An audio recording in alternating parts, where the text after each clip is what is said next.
আব্বা আব্বা দাও ভাই নাইছে। আম্মা তোমার জন্য হিজাব, জায়নামাজ, তসবিহ, তোর ফোন। আপা দুটা চালা, পরের বার আমি আইফোন নিয়ে আসবো। মামা এই ঘড়িটা আপনার জন্য। তোর মামির জন্য কিছু আনাস নাই? শ্যাম্পু নেন আর এই সাবান। ভাইজান কি স্বর্ণের বাক্স? হ্যাঁ, ভাইজান যে কি পাগলামো করে। এটা তোর ভাবির জন্য বানাবে না? 2 ঘন্টা ধরে এয়ারপোর্টে গিরিলে এইভাবে খাড়ায় ছিলাম। আমার জন্য নিয়ে আইছে একটা ঘড়ি, একটা আতর, আর ওর মামির জন্য আনছে কি একটা শ্যাম্পু আর একটা সাবান। গ্রামের লোক আমার জিজ্ঞাসা আমি কি করবো, বাইক নিয়ে কিনে আইছে কাতার থেকে। এইটা কি রে, তোর আবার কি হয়েছে? আমারে জিগাও কি হইছে? ভাইজান এটা কি আনছে? কি এটা তো একখান সুতা কটুক আছে এখানে, 2 রত্তিও নাই। তোমার জামাইয়ের জন্য আনছে এই যে একখান গেঞ্জি আর একটা ঘড়ি, কোন ফুটপাত থেকে কিনে আনছে আল্লাহই জানে। তুই এই কথা কেমনে কইতাছস? তোর বিয়ার সময় কতগুলো টাকা খরচ করছে, তোর হিসাব নাই? বিয়ের খোটা দিবা না? আব্বা যদি বাচ্চা থাকতো এর থেকে আর বেশি করতো। বিয়ের সময় যে কইছিলা মোটরসাইকেল দিবা, দামি মোটরসাইকেল দিছো।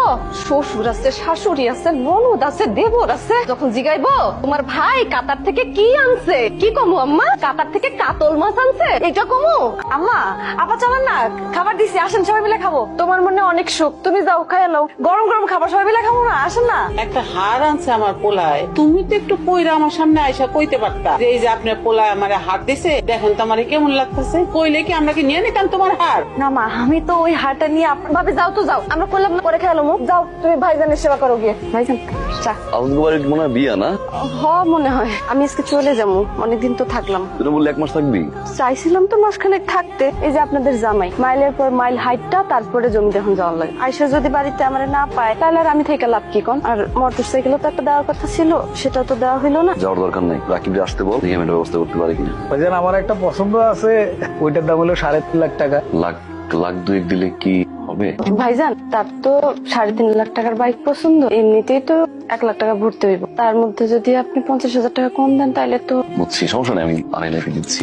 বাজান তোর তো আল্লাহ দিলে একটা ব্যবস্থা হইছে, মাসুমের তো একটা ব্যবস্থা করন দরকার। আর একটা ব্যবস্থা মানে ও পড়াশোনা করবো, আর কি করবো? ঠিক আছে, এখন তো টাকা পয়সার হিসাব করবি, তোর শালাও তো বেকার, তারও তো কিছু একটা করে দেওয়ান লাগবে। ঠিক আছে, যেটা ভালো মনে করবি সেটাই করবি। হ্যালো মাসুদ ভাই, আসসালামু আলাইকুম। ওয়ালাইকুম আসসালাম। সুমন, আশা করি ভালো আছো।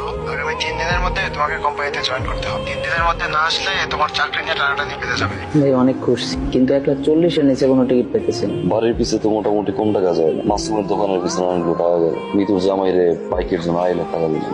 মোটামুটি মাস খানেকের খরচ তো নিয়ে যাইতেই হবে মানুষ, সবকিছু মিলাইয়া 2 লাখ টাকার মতো সব। কি যে করি ভাবছিলাম তোর কাছে যায় একটু টাকা নিমু, পুকুরে তেলাপিয়া ছাড়বো, বাড়ি কামে একটু হাত দিতে দিব। তোর কাছেও নাই, আমার কাছেও নাই। মাসুম ব্যবসা কেমন চলে? ব্যবসা পুরা রমরমা, বাকি আর বাকি বাকি দিয়া পুরা ভরা লাইছে। বাকি টাকা দিস না, নগদে ব্যবসা করবি কি? দোকান দিয়ে কোনোভাবে মানে লাখখানেক টাকা কি বের করা সম্ভব? এটা কি কইলা ভাইয়া? কতগুলা অর্ডার কাটা রাখছি ভাইয়া, কতগুলা কোম্পানির মাল আইবো। আমি ভাবছি তোমার 50,000 টাকা চামু, তুমি যে আমার কাছে লাখখানিক টাকা চাও, এটা কি হয় ভাইয়া? থাক, তাড়াতাড়ি বাড়ি আয়। আসসালামু আলাইকুম ভাই। ভাই কি ওই যে হুন্ডার টাকাটাই চাইতেছেন নাকি? এই তো একদিন আগে কইলে হয়ে যেত, আমি হুন্ডাটা কিনা ফেলছি, আমি কই থেকে যে আপনার টাকাটা দেবো? এখন কইছি না, বলছি না সন্ধ্যার পর কোথাও থাকবা না, আমার ভালো লাগে না, অস্থির লাগে। সরি ম্যাডাম, আমার ভুল হয়ে গেছে। যাও এবার আমাদের মাফ করে দিলাম। আচ্ছা শোনো না, তোমার জন্য একটা গিফট আনছি। সবসময় তো তুমি আমাকে দিছো, জন্য ভাবলাম আজকে তোমাকে একটা গিফট দিই। তো নিজের টাকা না, চোখ বন্ধ করো না, চোখ বন্ধ করো। কিসের কি? আরে দাঁড়া না, উল্টা পাল্টা কিছু দিবা? এখানে 2 লাখ টাকা আছে, প্লেনের টিকিট কাটতে যে টাকা লাগবে, ওটার পরে যদি কোনো টাকা থাকে সেটাতে তুমি ওখানে যা খরচ করো। আমি তো জানি না ওখানে তোমার কি লাগবে না লাগবে, আমি তো বুঝি না তো কিছু। টাকা তো বেশি তুমি বললে রাখবো না তো, আপনার কাছ থেকে নিচ্ছি। তুমি আবার ভুলো আবার ফোন টোন দিও না, কিন্তু এসব কথা জিজ্ঞেস করো না। এটা কাজ করলাম, আমি কি যৌতুক দিব নাকি? যৌতুক নিব মানে? আমি আমার বাপের একমাত্র মাইয়া, আর আমার বাপের কাছে আমি অধিকার আছে না, আমি চাইতে পারি না? তো ভাইয়া কালকে রাতের 11:30 নি তোমার ফ্লাইট। ওই যে আমি আজাদ ড্রাইভারে বলে রাখছি, 11টা আইসা তোমার নিয়ে যাবো। 5,000 টাকা বেশি দিও না। পুরুষ মানুষ গুলো জমিনের মতো, যতদিন ফসল দেয় ততদিন সেই জমিনের দাম আছে, ফসল না দিলে জমির আর কোনো দাম নাই। আমা ঠিকই কইছো, আমি তো গোয়ালের গরু, দুধ দিতে পারলে আমার দাম আছে, দুধ দিতে না পারলে আমার কোনো দাম নেই। কেন যে তুমি পাগলামি করতে যাও? আমি না বলো আমার পেট ভরা, খাবো না। নিয়ে আসছে খাবো। আজকে জানো আমি রান্না করি নাই, আমার রান্না করছে। আর মাসুম না রুই মাছ কি যে পছন্দ করে তোমার কোনো আইডিয়া নাই। আমার বাক্সটা খালি কেন? শখ করে কষ্ট করে হাটটা কিনছিলাম। দাদা ভাই এবার আইসা হয়তো তুমি আমারে আপ দেখতে পারবে। তুমি ছাড়া আমি থাকতে পারবো? আমি জানি এই বুকে কত কষ্ট নিয়ে যাইতে আছো, এটা একমাত্র আমি ছাড়া আর কেউ বুঝে না। কি এমন হইলো বাজান, এমন তাড়াহুড়া করে চলে যেতেছস? 3 মাসের ছুটি নিয়ে আইলি, আবার এখনই যাইতেছস? থাকতে পারলে তো থাকতাম মা, সময় নাই। 3 বার ফোন দিছি হারামজাদারে, আসি নাই। আজকে শুক্রবার তো ওর দোকানে মনে অনেক চাপ, তুই যাইতে যাইতে ওরা ফোন দিব।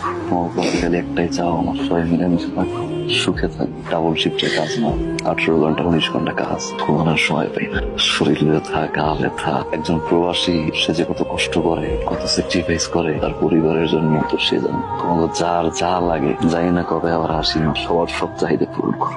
মা, যে মেয়ের স্বামী বিদেশ থাকে তার উপর দিয়ে যে কত কষ্ট যায়, আব্বু মারা যাওয়ার পর থেকে মনে হয় এটা তুমি বুঝো।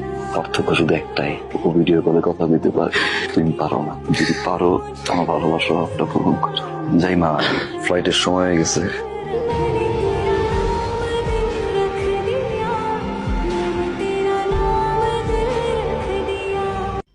আপনারা অনেকে জানেন গত 10-15 দিন আগেও আমার পেজে শুধুমাত্র 2500 ফলোয়ার ছিল। সো আমি কিভাবে শুধুমাত্র নাটক আপলোড দিয়ে এই 10-15 দিনে প্রায় 60,000 ফলোয়ার করে ফেললাম, এই বিষয়টাই আমি আপনাদের শেখাবো। আপনি নাটক আপলোড দিয়েও কিভাবে ইনকাম করতে পারবেন এবং খুব কম সময়ে আপনার পেজে ফলোয়ার নিতে পারবেন। আমি আপনাদের ভিডিও কলে আলাদাভাবে শেখাবো আপনি কিভাবে নাটকের ভিডিও এডিট করবেন, আপনি কিভাবে নাটকের কালারটা এডিট করবেন যেন সবার কাছে অনেক আকর্ষণীয় হয় দেখতে, আপনি কিভাবে আপনার ভিডিওতে লোগো অ্যাড করবেন, অথবা আপনি কিভাবে আপনার ভিডিওর মিউজিক এডিট করবেন যেন আপনার ভিডিওতে কপিরাইট না আসে। এই সকল কিছু জানতে আমাকে ইনবক্স করুন। অবশ্যই এটা পেড সার্ভিস। আমি যখন আপনাদেরকে সময় দেব, আপনাদেরও উচিত আমার সেই সময়ের মূল্য দেয়া। ধন্যবাদ।